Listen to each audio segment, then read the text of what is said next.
And of course, carbon credits. You're not paying that much money for the greenhouse gases that's being emitted. You have environmental benefits.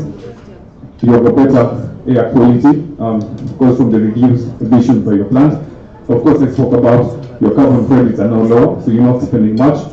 And then your risk is reduced. You're now more compliant with statutory bodies like NEMA and other environmental audits that will definitely be a part of that plant operation. And then one of the biggest payback that we're looking at is the local content. So the plant is a green plant, yes, we do that, but we also want to bring value to the community. And what is this value? It's value in terms of training. As a solar plant, we want to give the communities the power to be able to run the plant. So we want to give them solar certificates, the T1s, the T2s. We want to teach them how to farm, what works well in Turkana, how is it done. We want to give them jobs. We'll have plant operators, we'll have guards, we'll have cleaners in those plants, who will always be local people. There's activities coming up. There's now power. Shops are coming up. Farming is coming up. We have power. We all know the amount of water that has been discovered. Turkana is quite sitting in a huge aquifer. And one of the reasons they can't access the water is how to pump it out. So electricity is here. It can run pumps. It can run boreholes to be able to deliver the water to farms. And facilities, schools, hospitals, all this require power. And once power comes to this community, development also comes hand in hand.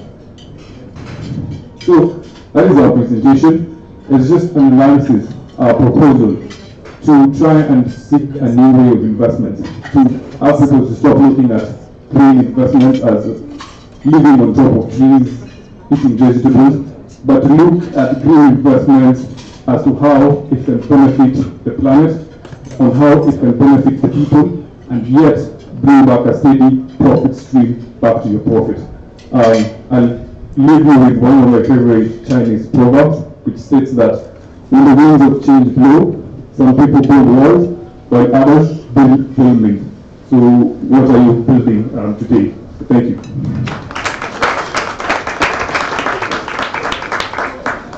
Fantastic, fantastic. Jumbo? I'm inspired. Cindy, please.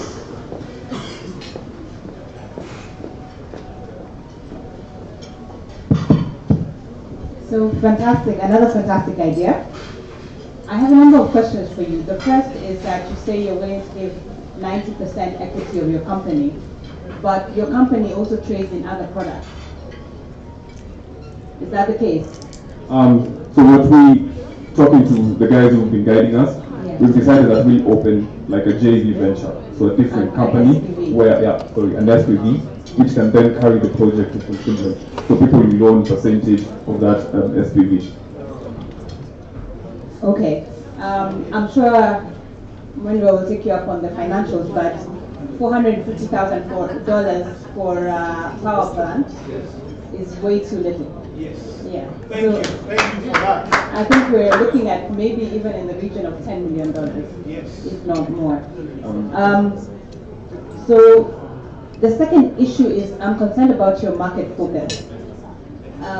You say you want to focus on the local community, but in Turkana, there are pastoralist communities who have never used, some of whom have never used electricity before. So there's not a ready market in that regard.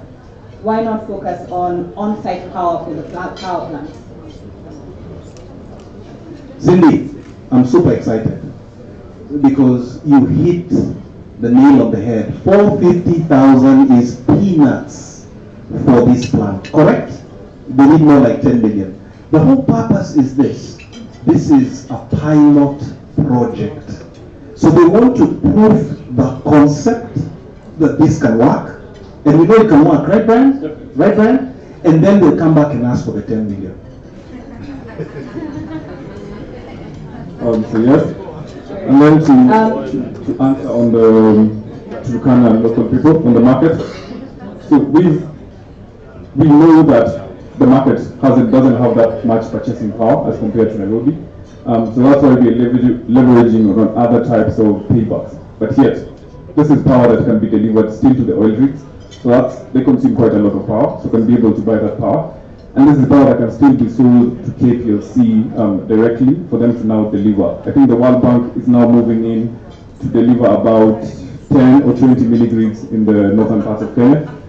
And it's just one of the options that they can look on to add to the last mile projects to connect to the locals around Turkana. One more question before I hand over.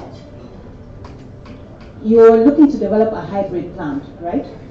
So the idea of a hybrid plant will need complex authorizations, not just for the power plant by the ERC, but each of your technicians have to be granted a T3 license, which is for hybrid power production. Do any of you actually have that certification? I think I mentioned when I was presenting that one of our directors now gives the company the legal requirements because he owns the T3s, he owns a registration by the ERB. So he's been in the renewable energy business for the last 20 years, having been a plant manager in various number of plants in Kenya. So he gives us the legal registrations that we may require. But we definitely have to input more experience and more people to the team. We're still a small firm, and we hope to use that your money to be able to grow to get other people. Fantastic. Now, you know what? We can take dollars, we can take francs, we can take kwacha, we can take rand, and even bitcoins. Huh?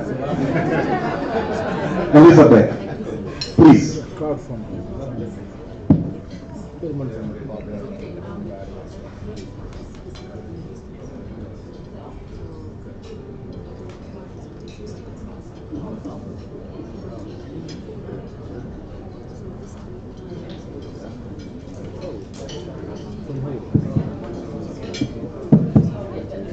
Can you hear me now? Yes. Okay. Very good presentation, Brian. Thanks, Brian. I'm a bit confused, I have to admit. Okay, when you talk about oil rigs, empowering oil rigs, we're in remote areas, we have big diesel generators. This won't work. If you're talking about generating electricity for communities, communities that are close by, I can understand that concept. My only thing is I'm not understanding, as you said, the 450 really doesn't make a lot of sense. How you're proposing to gather all this steam. Have you spoken to Talo as an example? Have you talked to Talo? Have you heard have you tried to talk to them to see what they would be thinking about your ideas? There's a lot of secrecy around Talo, but I have talked to Agreco. We've had a bit of back and forth with the Agreco company who offer likely the same solutions. So the amount of costings that we are giving, we are confident they could be about 30% off. But it's costings which we gave provided by the figures that we've given. I think once they get aside. Sorry, Brian, not the costing, just the actual concept. You want to collect this gas, and the gas is coming from Talo, as an example. So, because we hoped there'll be oil companies around here. As you can see, as part of the equity, is that for 1,000 NDPTUs of gas, you can get still 1%. So if we made a discussion with Talo tomorrow, and they decide that we have enough gas, instead of putting the money in, we'll give you the gas. That's one of the ways that to advance the idea and to advance the participation with other oil companies. But we haven't had the chance to speak with them and sit with them down at the table. Okay, so just before we get to Mandia and Lucy, we've had a very clear call for assistance. Green Harbor saying they were unable to bridge to the operator. Well, we have a number of operators today, and I would like to give the opportunity, allow me Simbas, to the chair of KOGA, Kenya Oil and Gas Association, just to make one or two comments on this particular issue. So Brian, interesting presentation. In a previous life, I used to build gas plants. So the rule of thumb is about $1,000 for a gas plant, capex, for every kilowatt. Rule of thumb, $1,000 to $2,000 depends. So that means you're talking $1 to $2 million per megawatt. Now scale that up to how many megawatts you think the number of million scraps are being produced here will give you.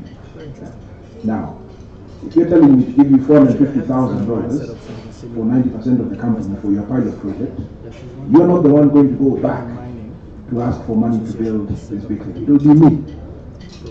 So my first piece of advice is you need to seriously look at your business model. There's no way you should be giving away 90%. One, absolutely not. That's just a piece of friendly advice. The second one, you'll have to pay me a consulting fee. But let's try. Yeah? Fantastic, fantastic. Thank you for that. So, Nadia, maybe you pick it up from there. Yeah, that was my first point, because I'm seeing 876 kilowatts. I'm not 200 kilowatts. Right. 866 kilowatt hours. So the capacity in megawatts of the plant is 0.2. 0.2, so it's 200 megawatts. Now, go back to the slide which has your operating costs. I have a big problem with that. There's the next slide with numbers, one before. Yes, this one. Now, you want to spend $520,000 in a year, right? Operational costs. So let me just, how does that number, can I explain this one? Yes, please. So 200 kilowatt plant, 876,000 kilowatt hours per year. Sales $87,600 because it's just a multiplication by 10 cents dollars. Cost about $3 million every year. So the diesel provider, the diesel gas provider, he has his own maintenance cost, which he gave us how much. Solar maintenance cost for the plant, we're averaging at about 15 cents per watt. So that's the figures we used to come with the cost.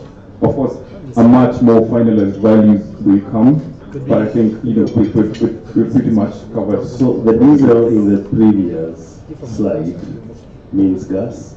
Yeah. So it's one of the reasons why the cost of development is a bit cheap.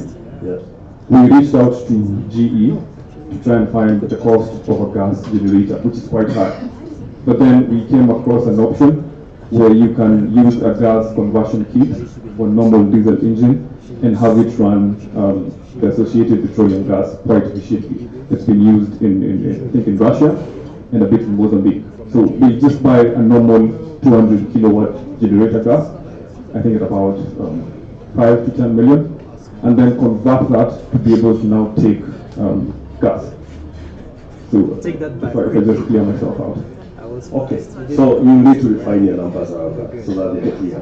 But so that we don't spend too much time there. Yeah. I think the next point, and pick from where Liz stopped, is every oil field has different ratios of oil and gas production, the associated gas, okay? And some oil fields may have very, very little associated gas, whereas some may have a lot of associated gas, so that may go to big power plants. So until you know the properties of the production that you expect to find in your target source, then your business model lacks the input for your power plant. But that brings me to another question. Why do you have to combine gas and solar? So the gas is one available in terms of, even if it's little, it's still expected to be produced. And part of it, I'm not saying this is what is going to be done, there's an expectation that it might be flared, which is quite an environmental and cautious decision to make. So we can say that one, there's a bit of gas. But as you see, there are plants where the gas will be little, there are times where the gas will be shut off. So that's where the solar comes in to complement. So now instead of running an engine 24 hours on gas, we can run the engine 16 hours because you can have about 6 to 7 sun hours.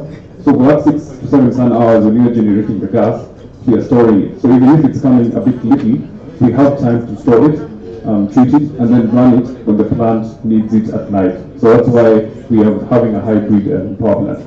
But as production goes, as more wells come online, the gas might become quite a lot. We may not need to even run on a hybrid plant. You can just run a fully gas utility.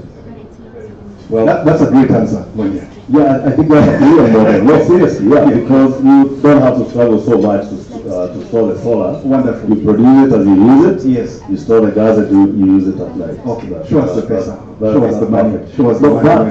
there's one big risk. I don't know whether the Team Green Hub here has looked back to some model that was called mini hydro in Kenya. A big number of investors set out to set up mini hydros in Kenya based on the model of marginalization. As at that point, it was not possible for a lot of people to access electricity. However, you also need to quite look into the last mile project, because that project, when it started with rural electrification, killed the mini hydro. How did it kill it? They connected guys who are waiting to be connected to the mini hydro. So you will need to again mitigate that risk in your business model on how you need to make sure that the last mile project does not kill your project. That's an excellent perspective on the history. Mini hydros, water service providers in Kenya are able to generate their own electricity from the upstream water that they get. They put a little generator that powers that. Wendy, I'm glad you mentioned that. We will connect them to two companies to review the history. One who's done it, which is Embu Water, and another who's currently just starting the project, which is Thika Water, to just get the perspective of how this can work. But, and lastly, yes, again, you need to define your customers. Just be sure. Do you want to sell to the national grid? Do you want to sell to individual users? Both models are workable, but you need to be very, very clear about your customer. If it's a mix of the two, again, your revenue model need to be completely clear on that. I think for that, as you mentioned, the last mile, if Kenya Power has an order that it's connecting people to Kana, then we will gladly sell to them and have them deliver the power to the people, because that will then cut off a lot of our risks in having to connect each and every individual household. So, because I know the World Bank has a feasibility report on how to connect various localities in Turkana, depending on the mini grids they are bringing in. So maybe in the next 2-3 years, we may have the connections. So once they have the connections, we can just sell the power directly to the national utility grid. now just one last comment or question from Lucy.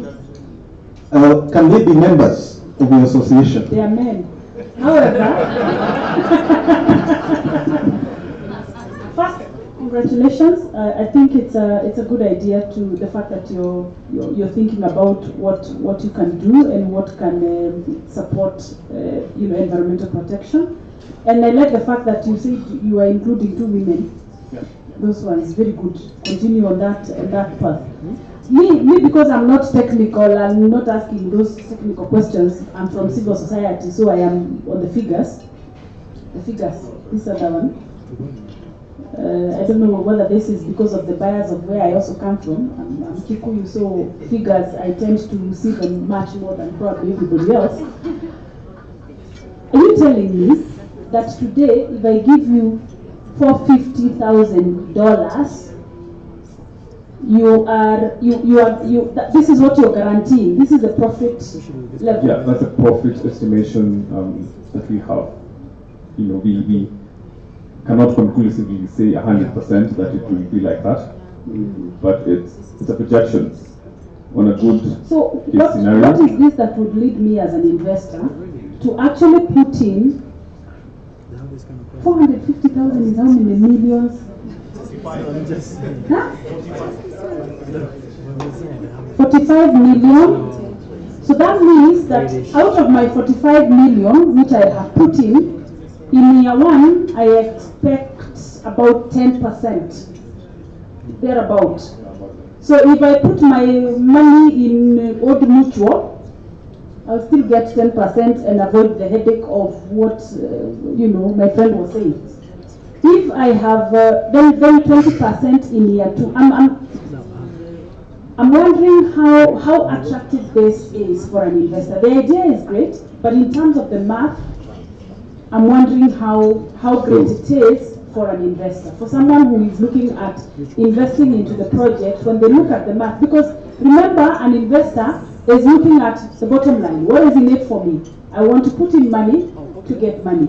It's a great idea to know, oh, there will be Zora, oh, there will be all these other things, but if I was to put in money, I'll be looking at this thing here.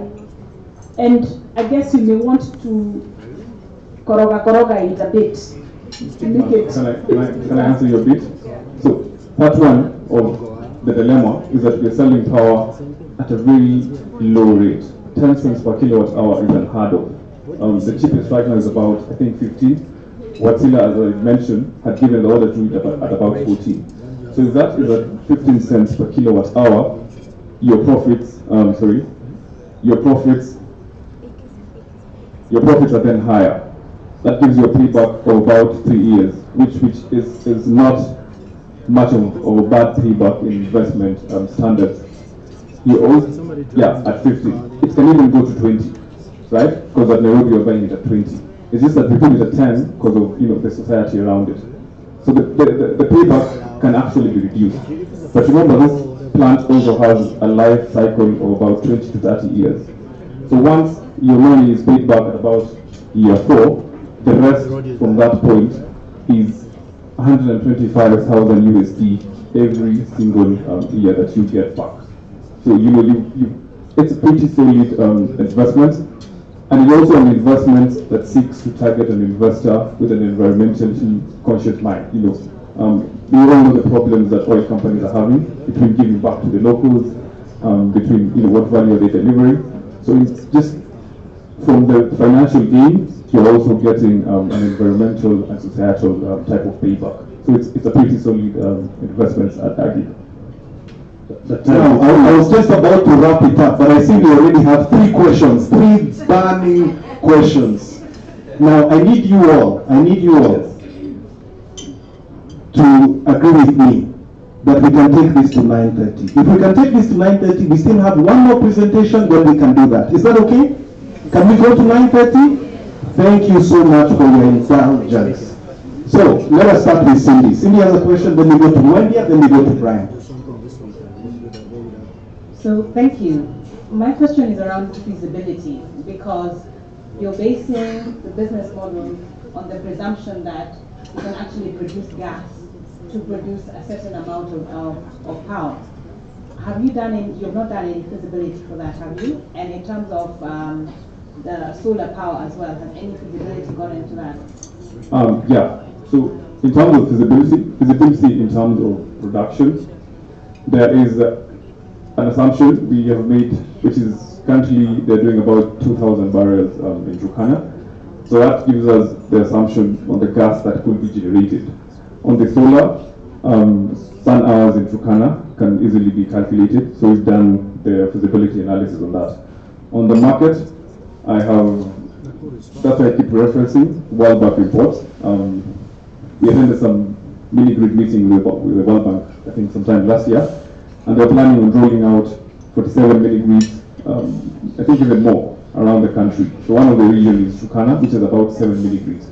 So we have the feasibility study, and this is a feasibility studies that are being used by big companies like even Mitsubishi. When they're trying to deliver a mini-grid in Turkana, that's a feasibility study that they use. So we think it's a pretty concise feasibility study that can be used to estimate the connection. So those are the types of assumptions that we made. So it's 200 barrels, about 170 MBTUs of gas at about 30% efficiency, and at a rate of about $1 for every MBTU. So there's a whole number of figures behind this, and I'm willing to give a report to anyone, any type of investor. You can go through it, review it. You can have a sit down, and we all agree when this money is going to come. Thank you. The $450,000. Am I paying you for the idea, or are we putting it in the business? In the business. In the business. and you consider that enough investment to start production of this power? Yeah, so it takes a lot of analysis, operations, transport, and all these things. But it's pretty much money into the business. It's not money for me to go and rent somewhere in Lavington. You know, it's money that definitely goes into the business, and you have full financial reports whenever you need them to see where the money is going and how it's being used. What makes your idea unique? So I think we are the first to go to the market in terms of a gas hybrid plant.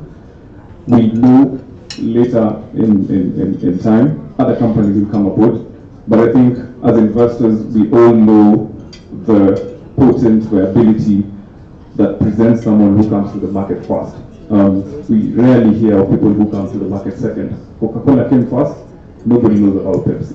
So that's one of the uniqueness that we have, and that's why we're trying to move as fast as we can.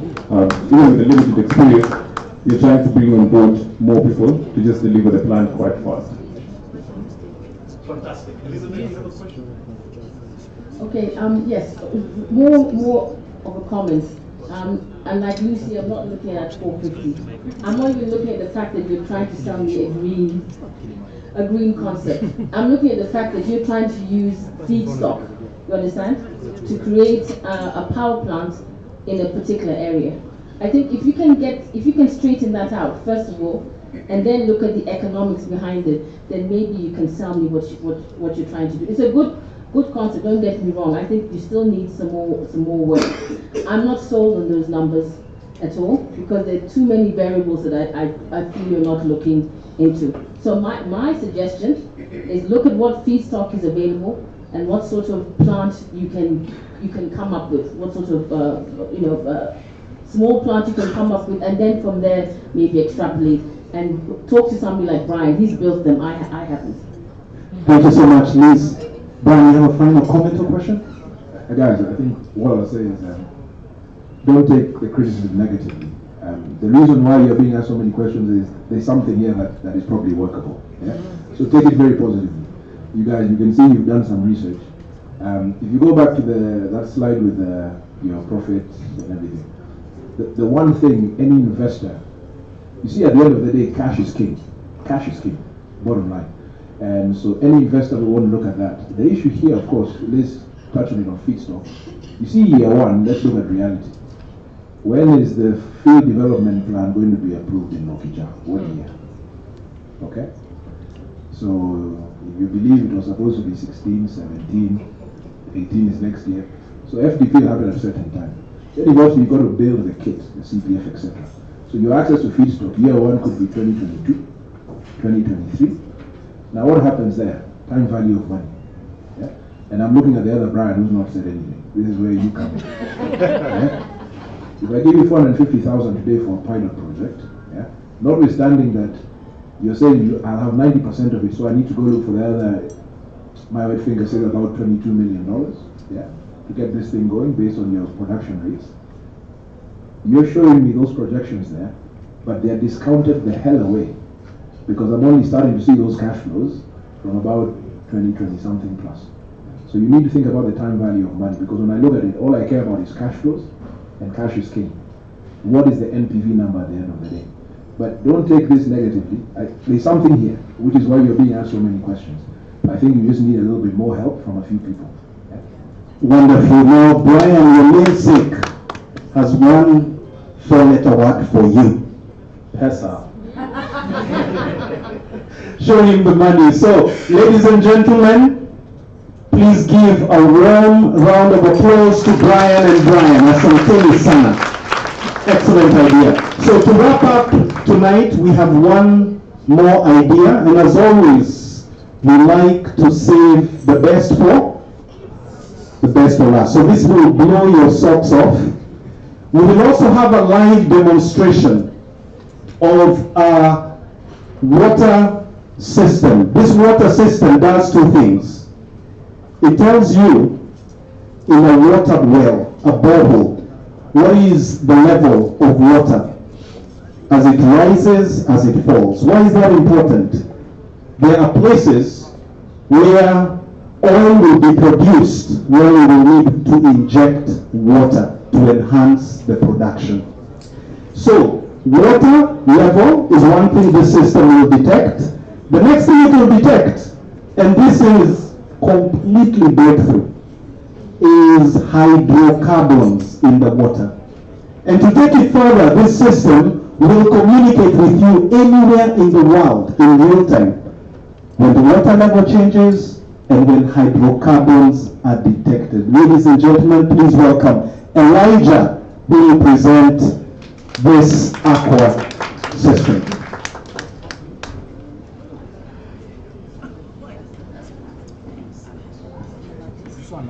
Good evening, everyone. Thank you, Dr. Gaturu, for the introduction. As you have heard, I'm Elijah Kipya, and I'm the founder and the brain behind HydroLink. So what is HydroLink? HydroLink, ladies and gentlemen, is a high-tech water monitoring system. I would like us to take a look at the photo. Who can guess what these gentlemen are doing?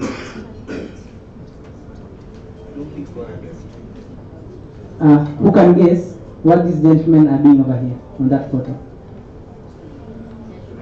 Well, yeah, these gentlemen are measuring the water level in a borehole.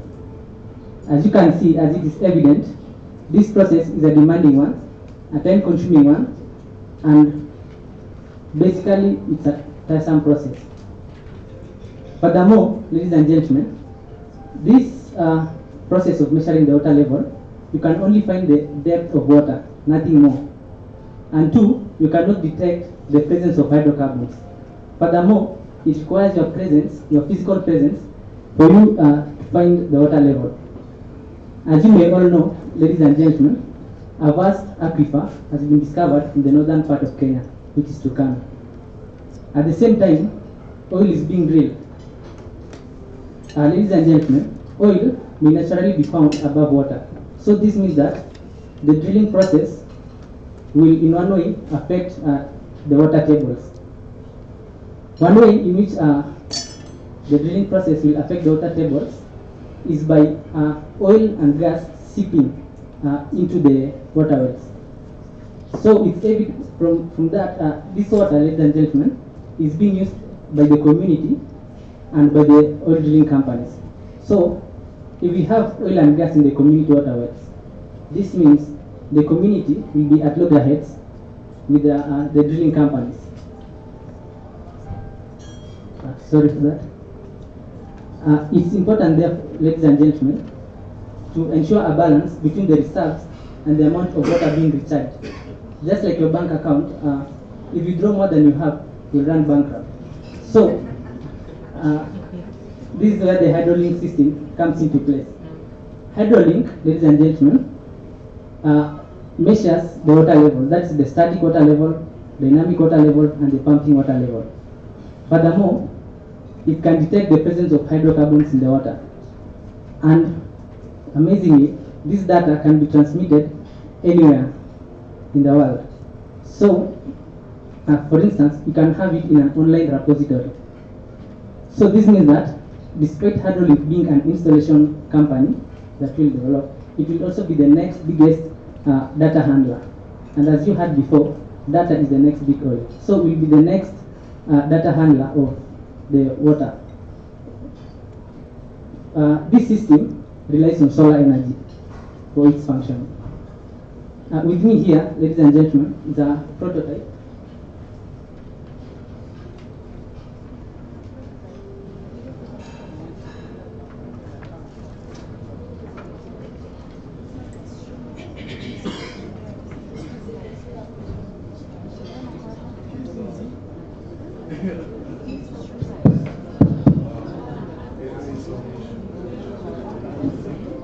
Ladies and gentlemen, can you see the live image that's on the screen? Can you see that live image? No, not on this one, I'm sorry, but look on that one. There's a live image, and maybe, Elijah, just explain first before you do the next step. What are we looking at? Okay, what you are looking at is a prototype of the HydroLink system. This container represents our well, we have sensors and the data transmitters over here. So, ladies and gentlemen, the first thing I'd like to do is we will introduce water to our borehole. So, I'd like to kindly ask Elizabeth Rogo, please.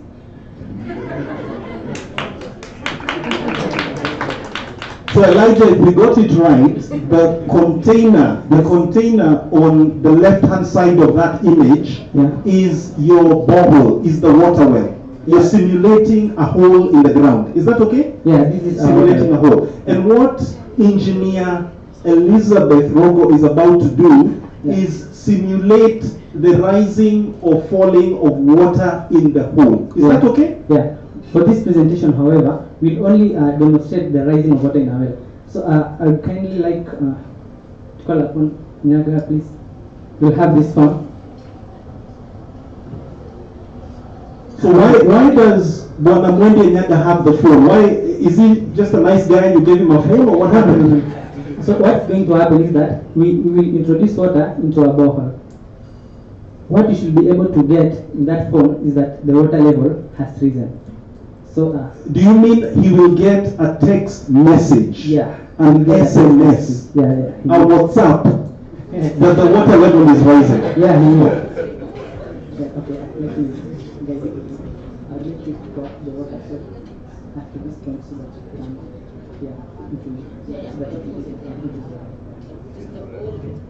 no, till I tell you to stop. Okay. The water is being poured, ladies and gentlemen. Okay, so we are waiting for a text message that the water level has risen. There is it.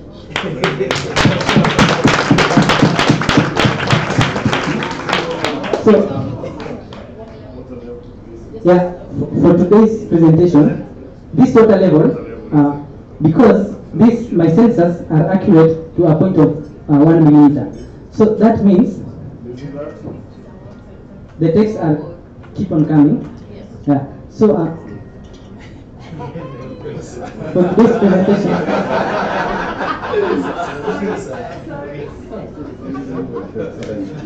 is that one from Mrs. Elijah? But it's excellent. It's excellent. The text messages keep coming. Yes, you get an interruption. Yeah. But every 1 millimeter, it keeps pinging you with a text. Yeah. Fantastic. Next. No. So that's for today's demonstration. However, in the real head rolling system, if the water level rises, that means you have a lot of water. You will text it back, and the pump turns on. That is if you don't have enough water to use. So the next Elijah, let's get that right, because the people behind me are just saying, what? Ladies and gentlemen, so the point is that you can automatically or program your pump in the water well to start pumping when the water level recovers, when it rises. Yeah, you can. Okay. By a text message. Ladies and gentlemen, you have massive support back here, Elijah.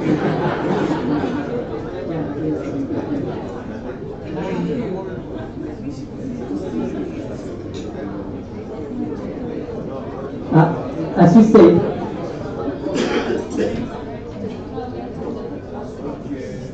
said, the system can also detect the presence of hydrocarbons. Where's the camera, please?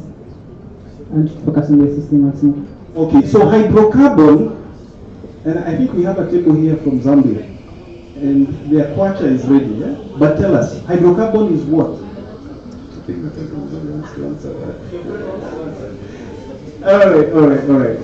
She's having her dessert, so we won't interrupt her. But hydrocarbon is the presence of oil or gas. That's what we are talking about. So you can imagine this hole is drilled next to an operation of oil and gas exploration and production. Let's say that. Huh?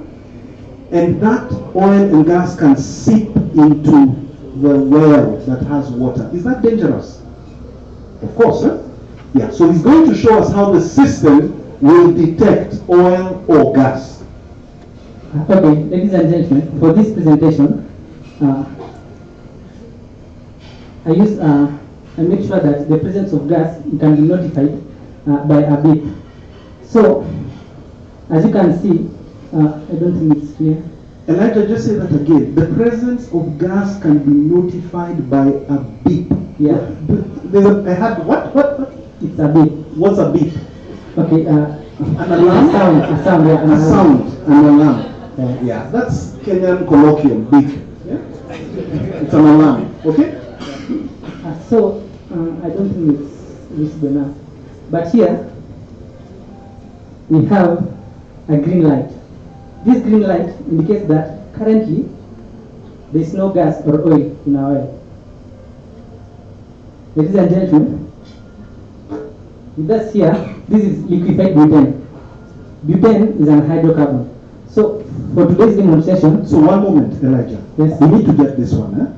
Liquefied butane, for all us lay people, is a cigarette lighter. Yeah. A cigarette lighter.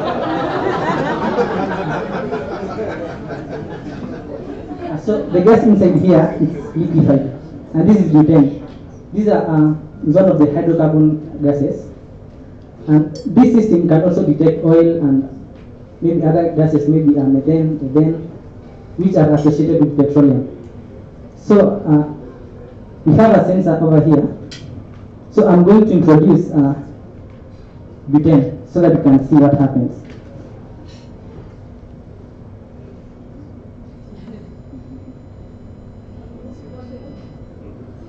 Have you heard that? Yeah. Okay.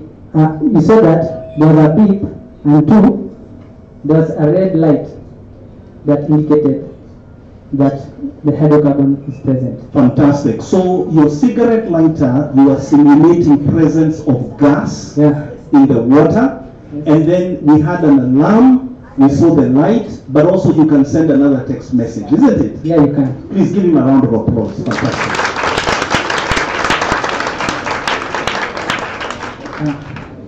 Ladies and gentlemen, most of you may have been used to getting phone calls from people. This system, what we will do is that once the gas is present or oil, since it's dangerous, you will get a phone call from the system. Then you will use your voice message, so it will have a voice recognition system whereby you will shut it down by giving it a voice command. Thank you.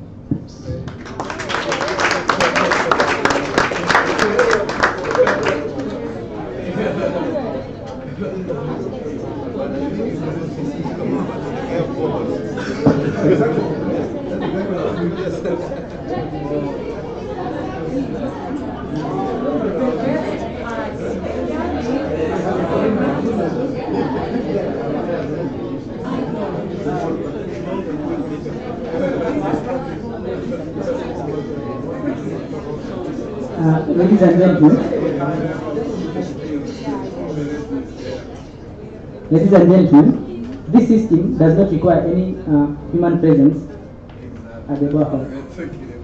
Unlike what you saw in the earlier picture, this is a very unique system, and it's very efficient. So how do I intend to incorporate this system easily into the market? First way is that I link up with the water drilling companies, in that the cost of drilling will be inclusive the cost of the hydraulic system, so that once you have your well being drilled, this system will be installed. The cost will be included. And two, since the Ministry of Water is one of its objectives is to ensure that the people get clean water, this system will aid, because we are working on also other systems that it will detect not only hydrocarbons but other components, and also it can give the salinity of the water. My team structure comprises of I as the founder and the project manager. We have a finance manager, relations manager, sales manager, and a team of technicians. Into our finances, ladies and gentlemen, if given $40,000 US, Hydrolink will come to life. That means we'll have our first well being installed. We made a projection of the first 4 years of the Hydrolink system, and we made the minimal target of 100 wells in the first year. And as you can see, The profit for the first year will be around 13,000. And this 40,000 shillings, ladies and gentlemen, can be equal to 36% equity of this project. Our repay period will be around 48 months. For these figures, for year 1, we target 100 wells. The second year, we target only 130. For the third year, we target 250. And by the fourth year, the number of wells we install will be fairly constant, so it will be around 270. In total, around 870 boreholes within a span of 4 years. However, this is a huge market since there are over 12,000 boreholes. That means our target here is just around 2%, which can be achievable. So, first I'd like to give you a reason why you should invest in the hair drilling system. This is a new system, and just as Brian said earlier, a new system will easily fit into the market. And two, it solves a problem. It's a clean system. Yeah, so thank you.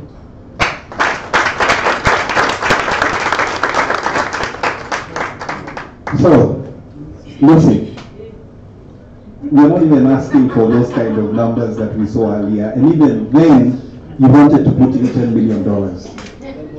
This young man, Elijah, he's only asking for $40,000. In fact, I want to start off. Yes, just draw him a check, and we close this subject. It's a fantastic system.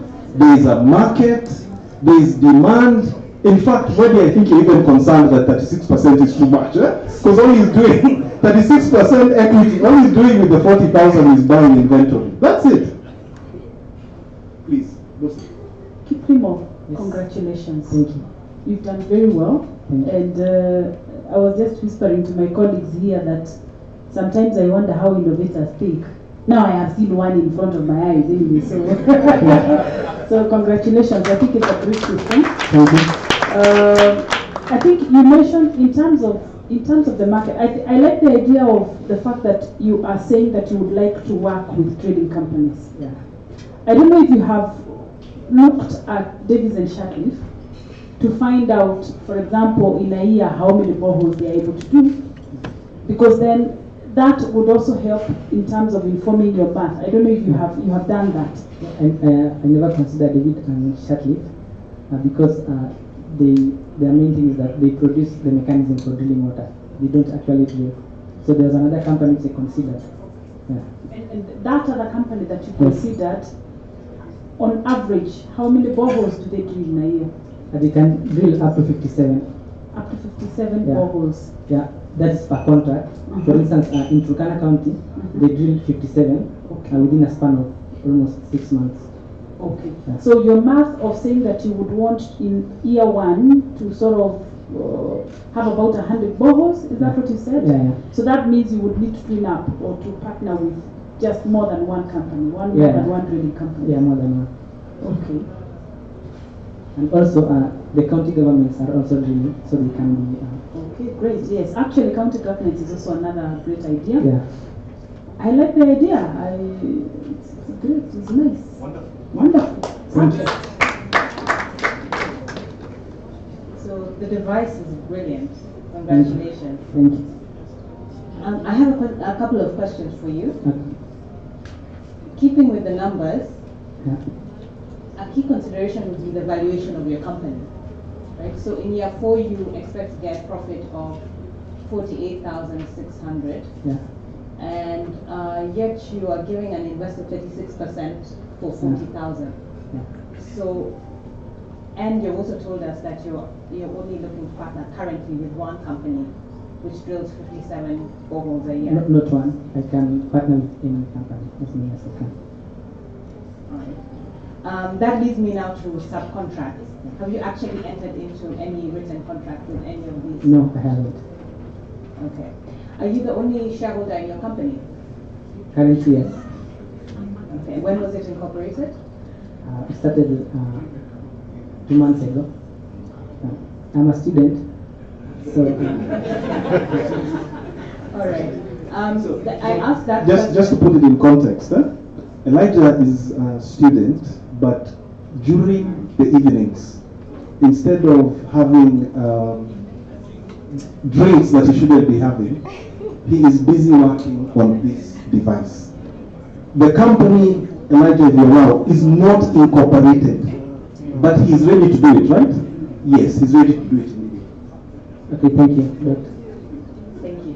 So the reason I asked that is I want to know who owns this idea. I own it. You own it as an individual. Yeah. So if somebody invests, you'll have to basically transfer it into the company. And that's key because have you registered any IP over the device? It's a unique device. No, I haven't. Apart currently, since the school was closed, I was trying actually to, within the last 3 weeks, I was trying to patent it at the Chandaria Business and Incubation Center. But unfortunately, the school was closed and the center was closed off.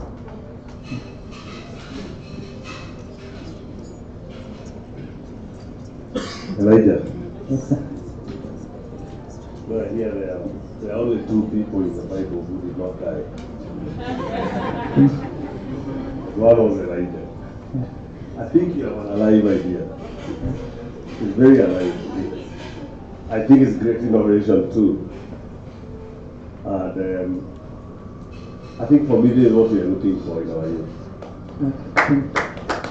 People who can invent, people who can think and create an idea from scratch. But your prototype looks pretty good. If you were to see how the first car that was made by Henry Ford looked, I'm sure it looked much worse. It didn't look good at all. I honestly have no questions for you. But I have an offer. I won't offer money, but I will offer my time to you. Because your idea needs to be developed to another level, to be a completely good business idea, to map from the revenue, the target customer, even the valuation of your company. Yes. I know you are getting advice from the academia, which is very, very good. Yes. I can share with you some few business advice as well. Yeah. So I would like to talk to you after this, if you consider that valuable, and then help you develop that further. Thank you.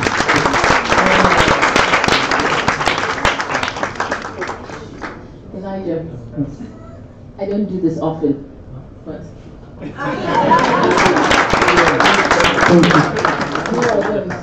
Thank you. I've been in the oil and gas industry for a long time, but I'm new in owning my own company, so I know where you're coming from. And what you have, I see more than just what do you call them, boreholes. There's a lot more you can do.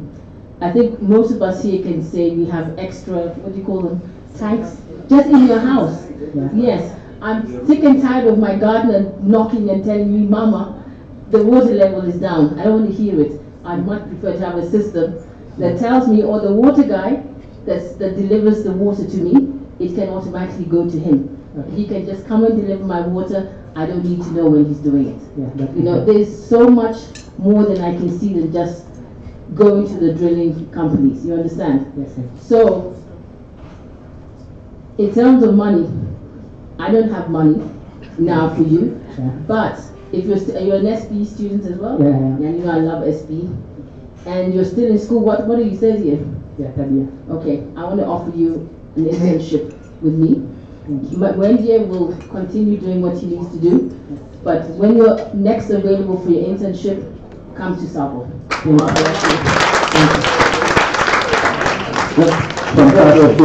the microphone goes away. Apparently, personally, I was not excited about the hydrocarbon measurements. I was literally excited about the water. Yeah. And I think the risk of mixing hydrocarbon and water in Turkana is probably not the biggest value proposition. The biggest value proposition is innovation and the detection of whether there is water coming up or water going down and all that. Let's talk further. I'm going to patent my idea of my water guy delivering. Remember when you do that? Excellent. I see there's a burning question from Koga, Brian from Shell, please.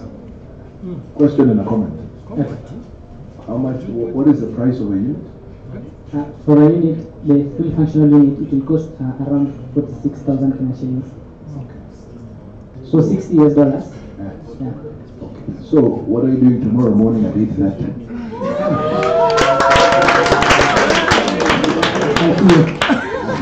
Because I want to introduce you Yes. to one of the largest borehole drillers in this country. Yeah. And because I think no one has offered you money, Yeah. but I think if you pitch this right, Yes. I think your problem will be, what am I going to do with the money?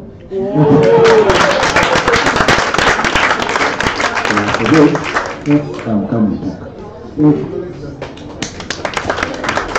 Wonderful, ladies and gentlemen. I cannot come between Elijah and Pesa. All we can do is say thank you so much. A warm round of applause to Elijah. Thank you. Excellent. So we have offers of advisory support, offers of internship, offers of business, but we have one last piece to do. One last piece before we close.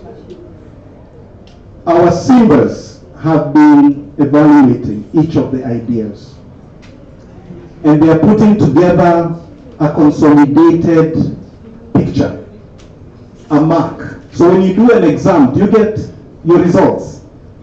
So we're about to give the results of what we just saw. So we will allow them to finish off what they're doing.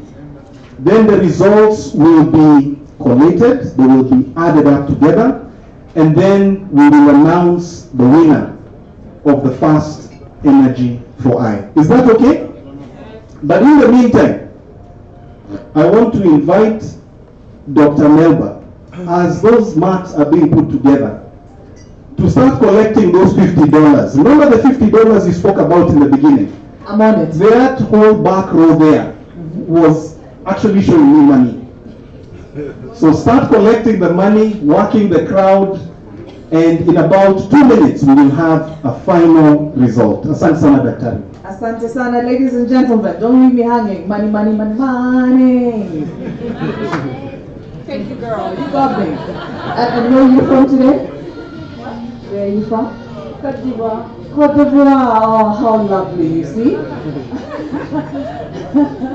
Ladies and gentlemen, thank you so much. We are now coming to we're concluding this event, but before we do, the song is not for now exactly. I know the young people know this song, and the old, no, the young at heart.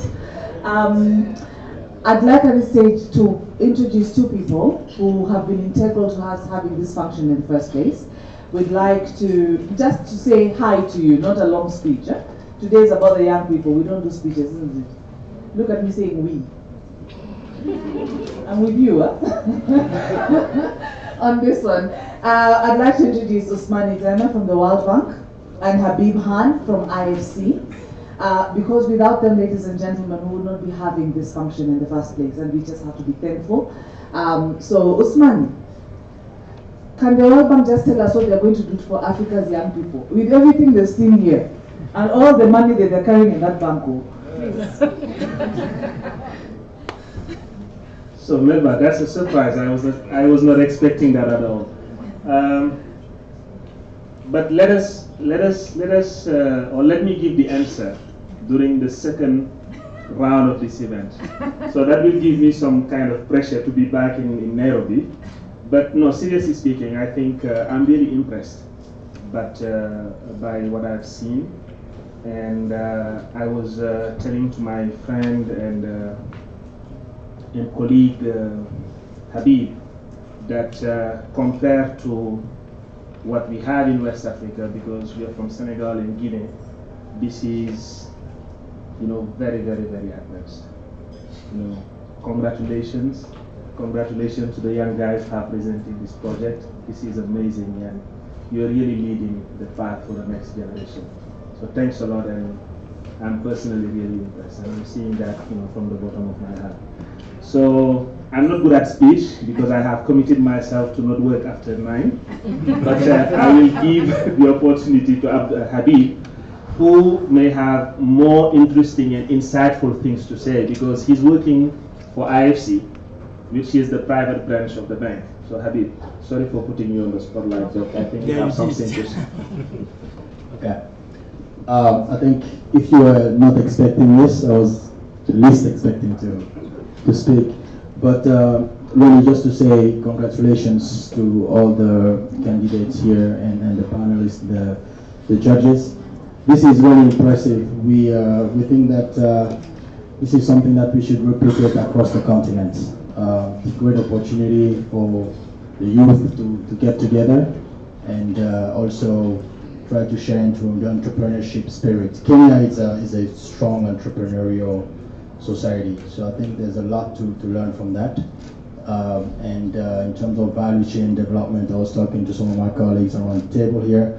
There's a lot of opportunities to actually finance the value chain on the oil and gas industry and different other industries across the country. So, without further ado, thank you very much. Thank you, thank you. Thank you so much for those kind words, Usmani and Habib. At this point in time, allow me to introduce our keynote speaker. Mr. Brian Muroki is a country manager of Shell here in Kenya, and I think a few East African countries, just not Kenya.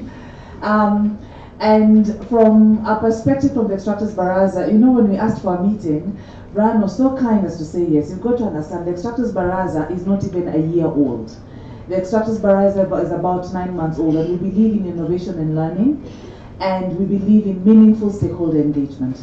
So when Brian gave us an audience, we were just over the moon, because we got a platform within which we can share our ideas, and he has supported us from several months ago when we met up to now when we invite him for far, and Brian comes to engage and to share, you know, how hard it is to get oil companies to engage. And Brian has been a champion of stakeholder engagement, a champion of the Baraza, and I hope today we've convinced him to be a champion for the Energy for I. Because when we went to sell this idea, it was just that, an idea. But today, he's seen it in action together with our partners at Kipya. And so I'd like to give him an opportunity to give some remarks on behalf of the Kenya Oil and Gas Association, for which he's the chairperson. Thank you very much, Brian. Oh yes, and our Simbas, tafadhali before. Simbas, makofi. China. Yakubu, very strong one. Thank you, Simba. Thank you so much, Daktari. As Brian comes up to say his keynote, once again, a very big thank you to Engineer Elizabeth. Give her a round of applause. Wendy Anyaga, give him a round of applause. Cindy Uraro, give her a round of applause. And Lucy Gedaiga, please, a warm round of applause for our singers. Asanteni sana, please. Good evening, ladies and gentlemen. It's an absolute pleasure for me to be here. I have the dubious honor of replacing Andrew Kamau to give this little address. And he is much more handsome and smarter than I am. So you'll have to just bear with me. I will say though that Melba is very convincing, because not only did she convince me to come, but with zero notice, she told me that I would fill in for Andrew. And this was after I'd had 2 double whiskeys already. So you will forgive me if any of my comments go astray. So indeed, my name is Brian Muroki. I am a country manager for Shell. So I look after the upstream business here, and I also look after Somalia and Zanzibar. We are exploring offshore Kenya at the moment, 2 blocks offshore Mombasa and Kwale. So a little bit about what I've done, so that you may think that I may pretend to actually know what I'm talking about. I've had a career with Shell for about 13 years. Started off in the North Sea on the oil rigs. I was on the Black Pig, which is Magnus Alpha, horrible platform, but you learned a lot on some of these offshore platforms. Then went on and did economics, commercial roles. I went to Norway, we built gas plants.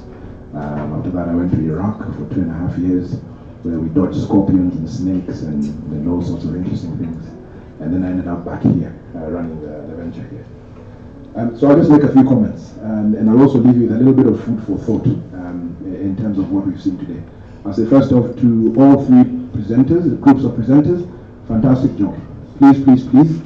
The things that you've been told today, do not take them as criticism. Yeah, I think you guys have done a fantastic job, but like with everything else, there are people out there who can help you. And you just need a little bit of help to try and see if you can commercialize some of these things that you're looking at. Because at the end of the day, if you are running a business, it's all about creating value for your shareholder. And I think there's some innovative ideas here, but you need a little bit of help to try and see if you can commercialize these ideas. But very, very well done. Fantastic. So the world we're in today, I remember a time when oil was at $147 a barrel. We were in Aberdeen. We used to have a bath in champagne and wash our hands in whiskey. No longer is it the case. I think we are in a lower for longer environment where we have, particularly for oil and gas, the oil prices, I think, unless President Trump does something silly, we hope, the oil prices will remain lower for longer, around the $50, $60 range. So most companies are now tightening their budgets and are being cost conscious and constrained in their investment levels. But when I think about a company like Shell, we are not an oil and gas company. We are in the business of providing energy. So it's not just oil and gas. And when you think about energy, if you look at what the International Energy Agency says, today in 2020, oil and gas makes up about 60% of the global energy demand, oil and gas. The rest being made up by hydro, renewables, and all the other things that make up energy in terms of creating energy. Around 2050, the projections are that oil and gas will make up about 40% of energy demand, the rest being made up primarily by renewables. But that still means that oil and gas will still command a decent lion's share of the global energy mix. Okay? So when we look at Kenya, I like trying to put things in perspective. We have what we have been told is 750 million barrels of a resource base. And a lot of people sitting here all think that that's fantastic. But to put it in context, I was the commercial manager for one of our oil fields in Iraq, Majnoon. Majnoon oil field, which is one field, has 47 billion barrels. That's one field. So when you compare it to our 750 million barrels, we clearly have a way to go in terms of growing our resource base. Because this industry will be a crucial part of the GDP of this country, but we need to invest in it in order to grow that resource base. And that's just fact. Okay? The other thing to think about, if you look at Africa, it is a given that the largest alleviator of poverty in the world is access to energy. And my friends from the World Bank and the IFC hopefully will nod their heads and say absolutely. It is the biggest catalyst for alleviation of poverty is having access to energy. You saw the president in his address said that he wants a 24-hour economy, which is why they're reducing tariffs at night for industries so that people can work 24 hours. So access to energy is the biggest alleviator of poverty. But if you look at the installed capacity of energy and largely electricity demand on the African continent, from time immemorial to today, we have 186 gigawatts of installed capacity on the African continent. In total, all of Africa. Now, 186 gigawatts is what China turns over every 3 years. So we have a long, long way to go. But I always like to think, if you're flat on your back, the only place to go is up. So what does this say? It says that we have tremendous opportunities on the African continent, here in Kenya and East Africa, to grow, to alleviate poverty by creating access to energy. Not just oil, not just gas, but in the renewable space. With geothermal now taking over from hydro as the base load. Hydro is still there, but with the droughts, you've seen how much hydropower has fluctuated. But you need a steady base load. And I think in this country, at the moment, nothing can compete with geothermal at 6.5 cents, US dollar cents per kilowatt hour. But that energy mix, it's a mix of all other things. And oil and gas will fall into that, as will wind, as will renewables, as will, they think, nuclear. And apparently coal, I have strong views on coal. due to its carbon emissions, and I know for a fact that the World Bank and the IFC will not support coal projects, but there are people who will. Yeah? So we will have a varied energy mix in Kenya, and I think Kenya, as the growth engine of the greater East African community, will be a pivotal player in this. So a little bit of food for thought to think about that. One of the other comments I'll make is, I notice all of us are very, very smartly dressed here. I spent a significant part of my career in overalls, as did Liz Robo. You can't imagine Liz Robo in overalls, but you know, the best looking lady in overalls. Yeah? And what am I trying to say here? I'm trying to say that the generator and the driver of this industry, energy industry, is not really a white collar. It's not the guys in the office who are wearing ties and suits. Yeah? We're the guys who just pretend to know what we're saying, like I'm doing now. Yeah? The people who actually generate and drive this industry are the blue collar workers. And so the focus that we should have, particularly in this nascent frontier exploration, oil and gas, even renewables energy sector, that is East Africa, is that we really need to focus on generating those jobs, those vocational skills in our TVETs, in our polytechnics, yeah? Because that's where the drivers of these industries will be. It's not the guys in the office. Yeah? What I need is welders, what I need is heavy machinery drivers, what I need is technicians, what I need is people in automotive. Yeah? Those are the contractors who actually do the work. People who do civils, who break rocks, who build roads, who build well pads, who lay pipe. Those are the people that we actually need. And we need to realize that we must have an emphasis on those sorts of people. Yeah? And we must train them up and build their capacity, which is something that is starting to gain momentum, but I cannot emphasize it enough. Yeah? Because what we want to do is we want to end up like the Philippines. The Philippines is the largest net exporter of labor on this planet, because they realized that they could build a model that works, and they will get foreign direct investment back because of the diaspora remittances that Filipinos take back to the Philippines, who are all over the world. If I need a welder today in Kenya, there is only 3 ARCO certified welders today in the Republic of Kenya. If we're building a pipeline from Lokicha to Lamu, that is 1,000 kilometers of pipe. How long is it going to take 3 welders to weld that pipe? So I'm going to have to bring in Nigerians, Filipinos, you know, people from the Middle East to weld this pipeline.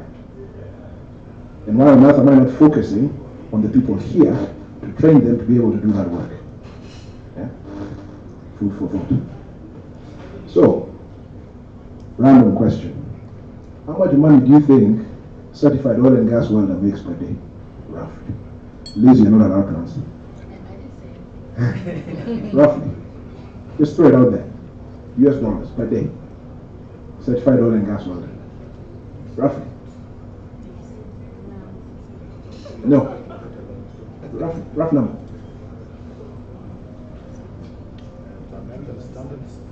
About 7,000. 7,000 shillings a day. About $3,000. 3,000 a day. Yes. Okay. Interesting. Anyone else? How much? Roughly. $10 a day? Maybe? So let's dispel the myth here. A certified alcohol oil and gas welder, it is not uncommon for someone to make $500 a day. Yeah. That's 50,000 shillings a day. It is not uncommon for someone when the oil prices are high to make more than that. $1,000 a day. Now if you can weld underwater, then we're talking $2,000 a day. Yeah? So this idea of Kaziamkono, and the French need to translate that, is a bit misplaced, because we need to realize that you can have a long-term fulfilling career, yeah, in these industries that pay well, and you don't have to sit in an office behind a laptop or a computer. Yeah? So one of the key takeaways that I want people to think about is we empower our young people particularly and train them, but with transferable skills. Because if you're welding, you can go work for VW, who are setting up a plant here. Yeah? You can go work for Volvo, who are setting up a plant. I had Peugeot in conversations. But you can also come and weld that pipeline. When we're building a CPF, you can lower it. When we're doing subsea work, you can help us with that subsea work. But you have transferable skills. So as you're waiting for the industry to take off, you are still employable. Yeah? And we know the spin-off effects that come from having employment and how you support a family and an ecosystem around you. I don't need to go into that. So I think, ladies and gentlemen, a little bit of food for thought. But the one thing I will say, seeing as we have the right honourable representative from the Parliament of Kenya here, this idea about local content, for me, local content is a national agenda. And I think we should be very clear. It is very important to generate jobs in the counties where we work. Nevertheless, we should be able, with relative ease, to pull a Kenyan from Turkana to work in Wajir, to work in Kisumu, to work down at the coast, if they have the relevant skills. Yeah? And I said this morning, and I'll say it again, 110% of the time, I will hire a Kenyan, as long as they have the relevant skills. Because why? We work in an industry where we still kill a lot of people every year. Fact. And so there is no way I'm going to let anyone without the relevant skills and qualifications work for me, because my primary job is not running an exploration venture. My primary job is making sure everyone who works for me goes home the same way they arrived that morning. That's my primary job. And so we need to train up these young people and put them out there. And my vision is actually to get to a point where we compete with the Philippines in terms of the export of labor, skilled labor in the renewables, in the oil and gas industry, in the energy business. Yeah? Thank you.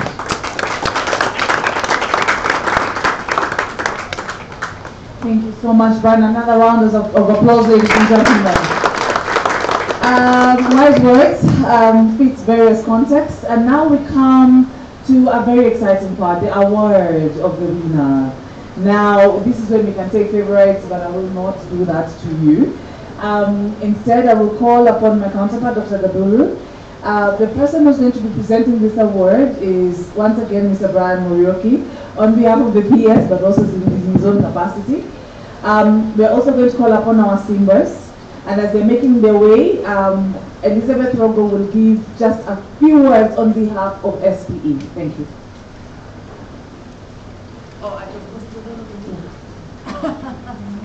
Hello, everyone.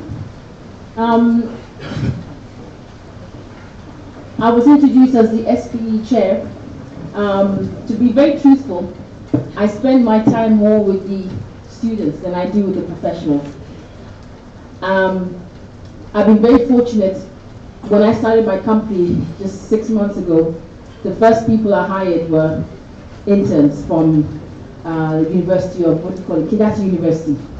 And also have a lady that's coming from Malaysia. So for me, students are the key. I find that through my internship programs, I'm able to transfer knowledge. The reason why I say that, I just came back from Germany, from a German African Business Forum. And the amount of interest or funding that people are talking about that they'd like to give young innovators, the youth, is tremendous. I think if I'm correct, African Development Bank, you have a big fund that you've also just started, if I'm not correct. I'm sorry if I'm correct. Yeah. Oh, sorry, there you are. Yes, it's a big fund. So while this is very good, Dr. Melba, I think we should access people like Mr. Abdul and Frankie. Yes, these are the sort of people we should also go to help us get some of this funding for the youth. And for the youth, for those of you who may not win today, you've not lost. I honestly feel that Mr. Kipya, where is he, Mr. Gathura, and as well as Dr. Melba, are forming a clearinghouse of where we can have these innovators come in. We will help you, we will train you, as Wendy rightfully said, we're here. You get to know who we are, and in our own capacities, we're able to give you a lot of feedback. For example, during one of my speeches that I did in Germany, I ended up meeting the VP for Siemens. And let me tell you, there's something here that I want to talk to about, and I'm going to introduce you to this VP of Siemens for Africa. So you may not win, but I can do a lot more for you through SPE, through working with Dr. Melba and Dr. Gathura. So this is just a way of you exposing yourselves to people. Again, listen to our critiques and contact us anytime. We're here to help you. SPE is here to help you. I'm here to help you as the SPE chair, and my colleagues are definitely here to help you.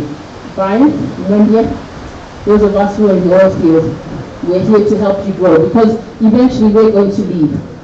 Thank you. Thank you so much, Liz. If I could ask you, Liz, just to stand here, please. Lucy, kindly join us. Mwendia, Cindy, please. Please. Yes, just in front here. And then also, on behalf of Koga, Brian, please, if you could come to this end, we would appreciate.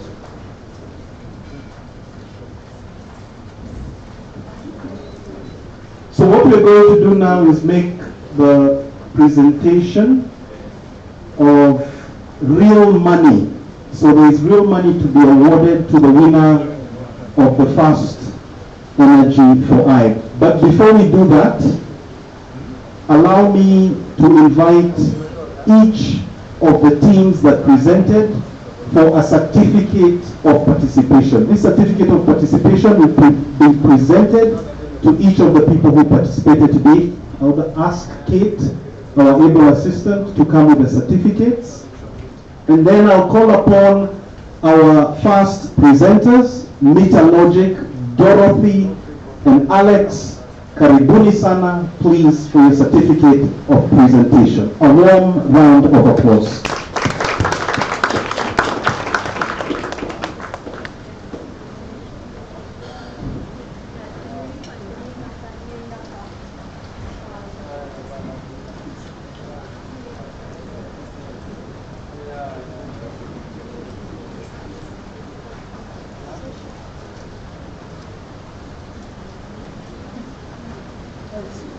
And then I call upon the second team that presented, Green Hub, Brian and Brian.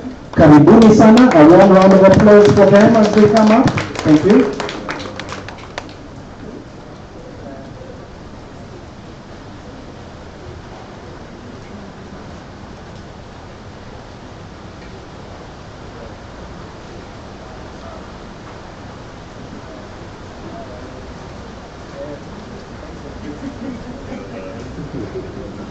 And then I call upon our last presenter, Elijah with Hydrolate. Karibu sana.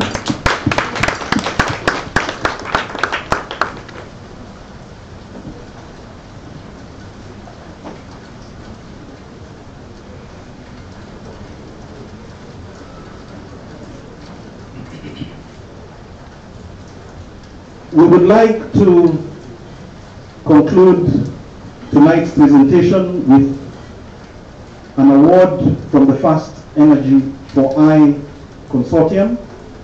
This money that will be presented is just a small token to assist the winning business idea take the idea further. We are extremely grateful to our Simbas. We are extremely grateful to Koga. Thank you so much for this engagement and the commitment that you have made to these young people. I would like to urge these young people to cause anarchy of the good kind, to innovate. I think we all as Africans must innovate more.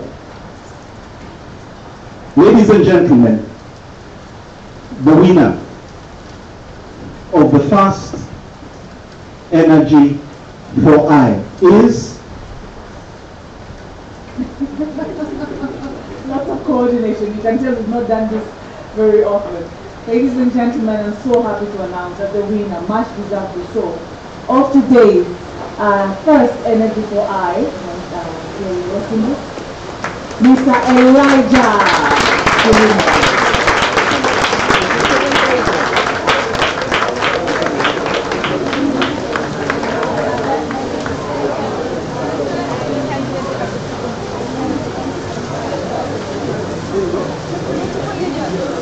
Ladies and gentlemen, another warm round of applause for Elijah Kilimo, the winner of the first Energy for All with his idea, Hybrid. Thank you so much. We appreciate your company, asanteni sana, and we see you next time. Thank you.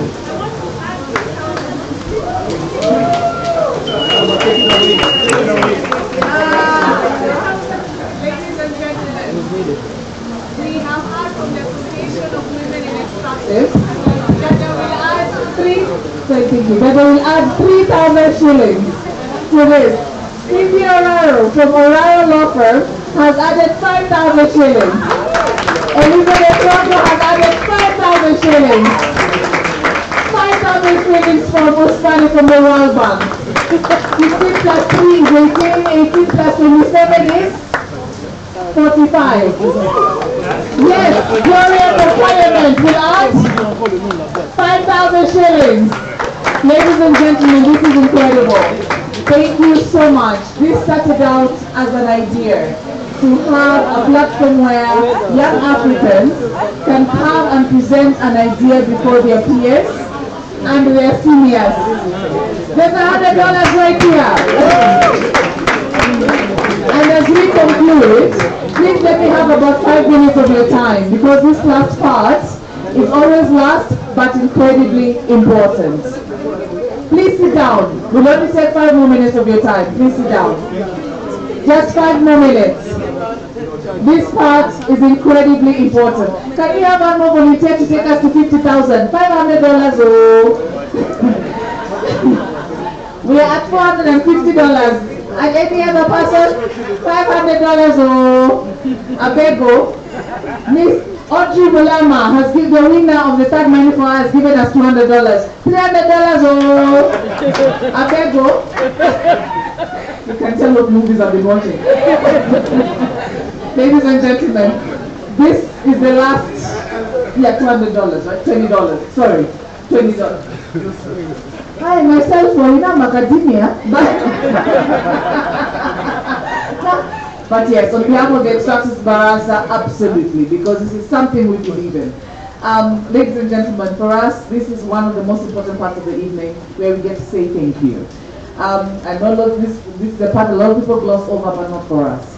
Thank you so much. Your time today and what that means to these young people who had but an idea that we have crafted with them over the last few months is quite invaluable. Thank you for validating them. Thank you for showing them that their dreams are valid. I want to appreciate the staff of Kipya and the staff of ED.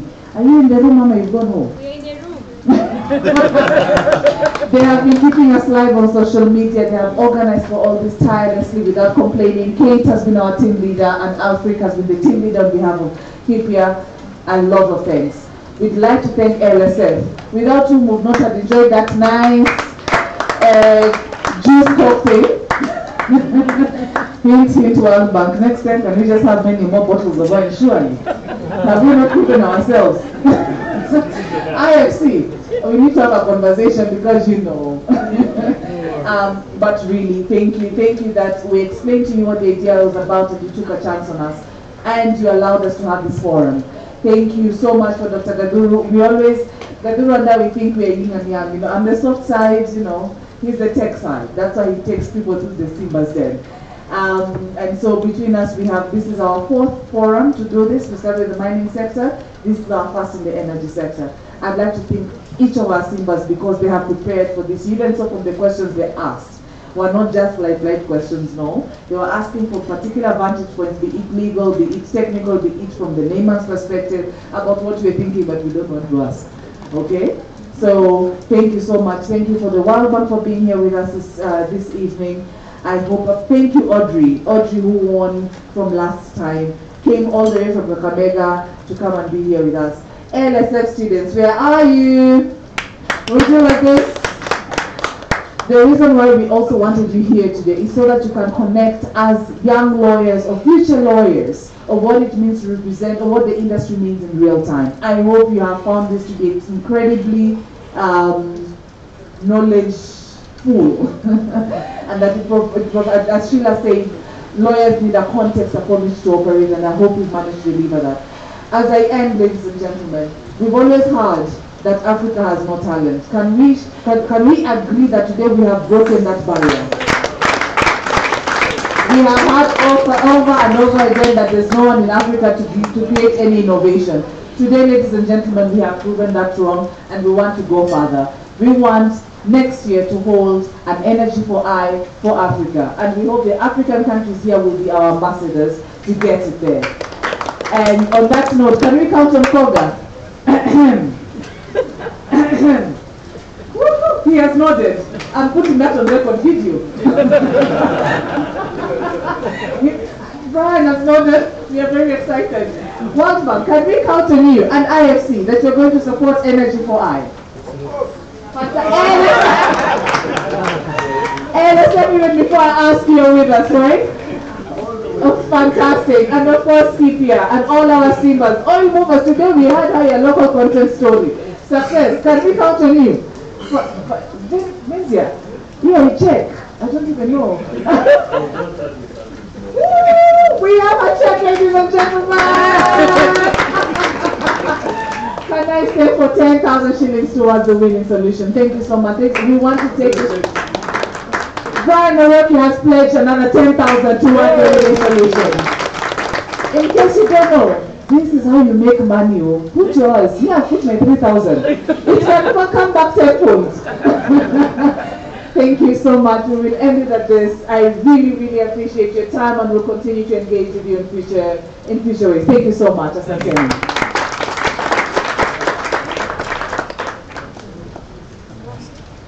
You can now serve desserts. A big applause for Melba and team, okay?